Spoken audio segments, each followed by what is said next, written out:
Hello students. High school के वे student जो math subject के लिए NCERT की बुक का यूज़ करते हैं उन्हीं के लिए ये प्रश्न है। और ये जो प्रश्न है वो द्विघात समीकरण चैप्टर से संबंधित है।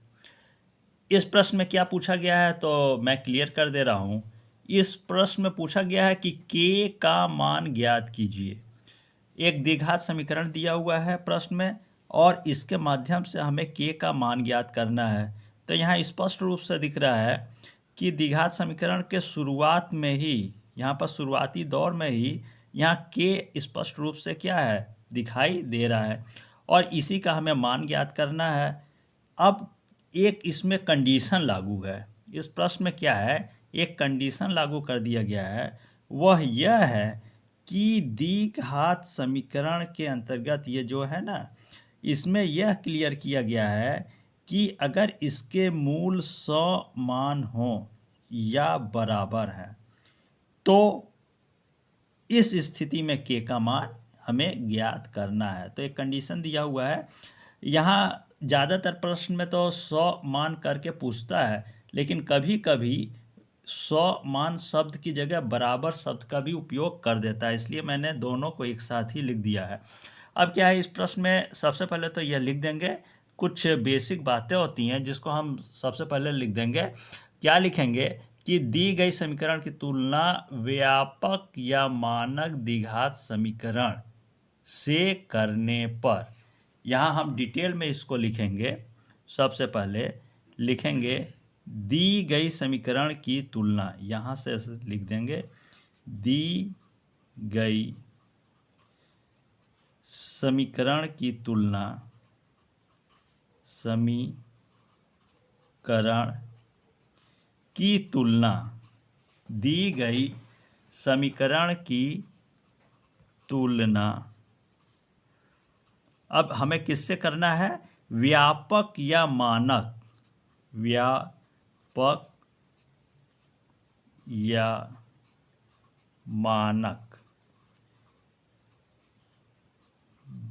द्विघात समीकरण, समीकरण। अब क्या है, इसको मैं पहले लिख दे रहा हूँ फिर मैं क्लियर कर दे रहा हूँ आपको। यहाँ हो जाएगा व्यापक या मानक द्विघात समीकरण, हो जाएगा आपका यहाँ ax² plus bx plus c equal to से तुलना करना है तो करने पर। और यहाँ एक बात और स्पष्ट रूप से हम लिख देंगे, क्या लिखेंगे कि a is not equal to 0। यह भी हम ब्रैकेट में यहाँ पर इस तरह से ये लिख देंगे। अब मैं यहाँ क्लियर कर दे रहा हूँ कि पहली लाइन जो है कि दी गई समीकरण की तुलना, तो प्रश्न में जो समीकरण दिया हुआ है उसी के बारे में ही हम पहली लाइन लिख देंगे कि दी गई समीकरण की तुलना, और किससे करना है तो व्यापक या मानक द्विघात समीकरण का ये जो है ना, यह व्यापक या मानक द्विघात समीकरण का यह स्वरूप है। अब इसी से हमें तुलना करना है और यहाँ जो ब्रैकेट में लिखा हुआ है कि a is not equal to 0, इसका मतलब यह है कि यहाँ जो ये a है ना, यहाँ पर ये 0 कतई नहीं होगा। यहाँ a की जगह 1 2 3 4 मतलब अन्य कोई भी संख्या तो हो सकती है, लेकिन ये जो 0 है ना वो यहाँ पर कतई नहीं होगा। तो इसको भी ब्रैकेट में लिख देंगे कि a is not equal to 0। सबसे पहले तो ये क्लियर देखेंगे कि कौन सी बातें हैं जो सेम हैं और वो कौन सी बातें हैं जो डिफरेंस हैं। तो यहाँ पर है x², यहाँ भी है x², यहाँ है x और यहाँ भी है क्या है, x है। अब यहाँ इक्वल टू 0 है तो यहाँ भी इक्वल टू 0 है। अब यहाँ अंतर क्या है कि यहाँ पर a b c दिया हुआ है, जबकि यहाँ पर क्या दिया हुआ है, स्मॉल लेटर में यहाँ k है, यहाँ 20 है और यहाँ 25 है।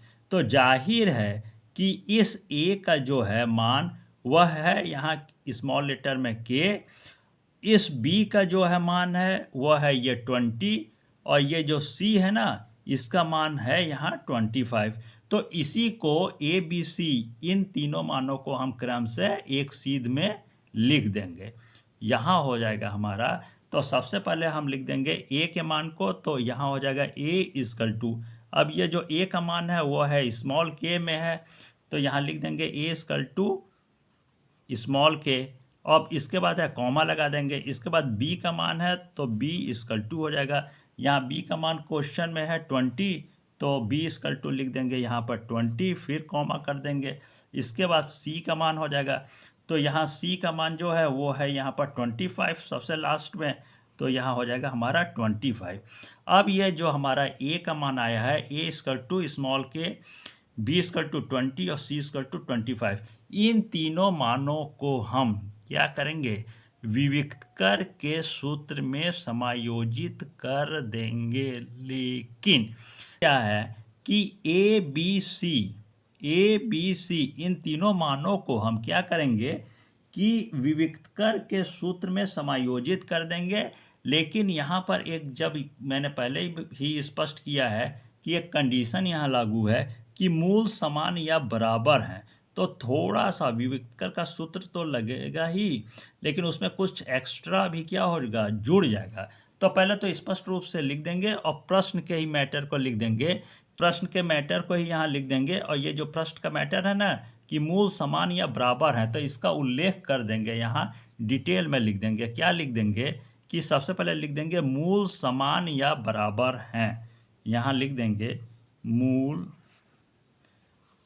समान या इसे बराबर भी कहते हैं, चाहे समान कहिए या बराबर, बात एक ही है। अब आगे लिख देंगे अतः विविक्तकर का मान 0 होगा। मैं लिख दे रहा हूं फिर क्लियर कर दे रहा हूं। अतः यहां हो जाएगा, नीचे लिख देंगे अतः विविक्तकर का मान 0 होगा। और इसको क्या करेंगे, हम इसको ब्रैकेट में कर देंगे। ये जो है यह प्रश्न में ही दिया हुआ है, यहाँ ऊपर मैं शो कर दे रहा हूँ कि मूल समान या बराबर हैं, तो इसका जिक्र क्या करेंगे, हम प्रश्न को सॉल्व करते समय डिटेल में लिख देंगे कि मूल समान या बराबर हैं। अब इसका मतलब यह है कि जब मूल समान हो, या उसकी जगह हम यह भी कह सकते हैं कि जब मूल बराबर हो, तो उस स्थिति में क्या होता है कि जो विविक्तकर का मान है वह 0 ही होगा, 0 से न ज़्यादा होगा न 0 से कम होगा।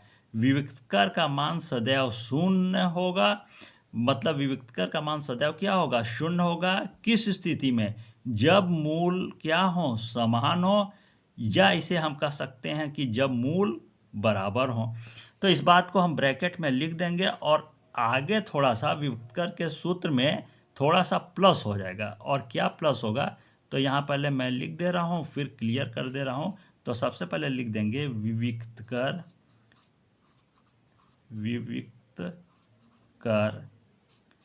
अब यहाँ क्या है, विविक्तकर का सूत्र क्या होता है, यहाँ पर b² - 4ac।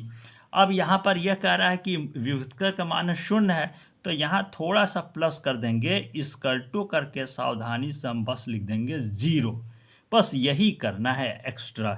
इस बात को बहुत ध्यान रखिएगा, जब k का मान निकालना हो, या वहाँ पर कभी कभी चेंज करके k की जगह m लिख देता है स्मॉल लेटर में, या अन्य कोई भी चीज़ लिख सकता है, q लिख सकता है, कुछ भी अन्य चेंज कर देता है कभी कभी। तो क्या है कि ये जो इक्वल टू 0 है ना, इस बात को आप ध्यान रखिएगा।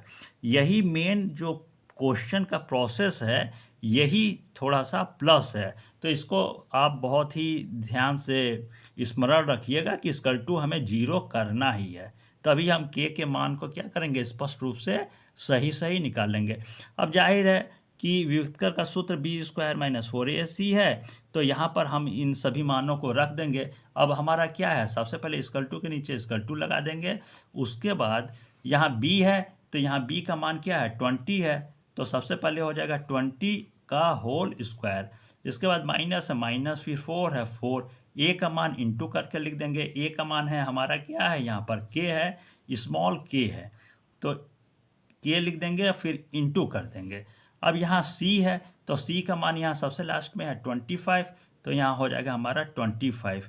फिर इक्वल टू 0 है तो इक्वल टू हम कर देंगे 0।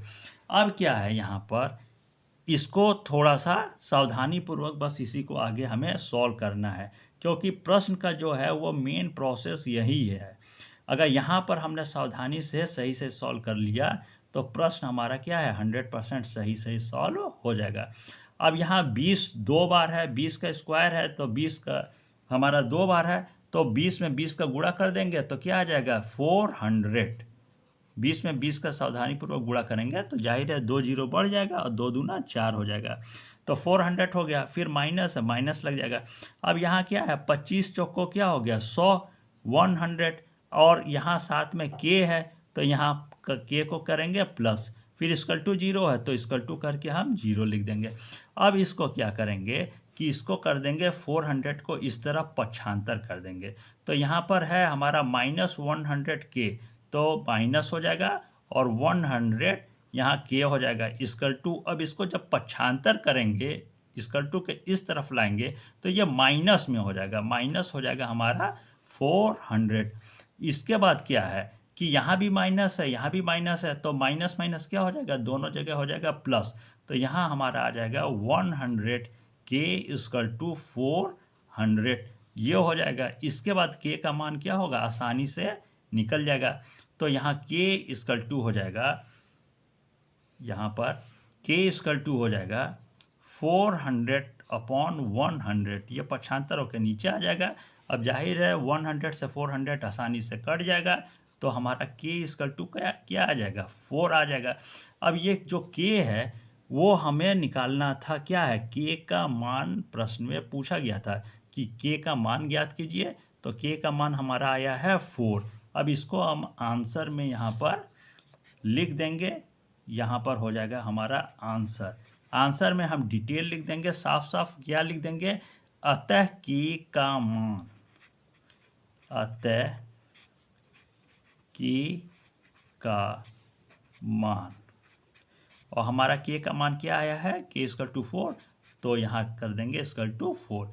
ये हमारा के का मान, ये प्रश्न है और यहाँ से सॉल्व किया गया है, इसे आप साफ साफ एक कॉपी में लिख लीजिएगा।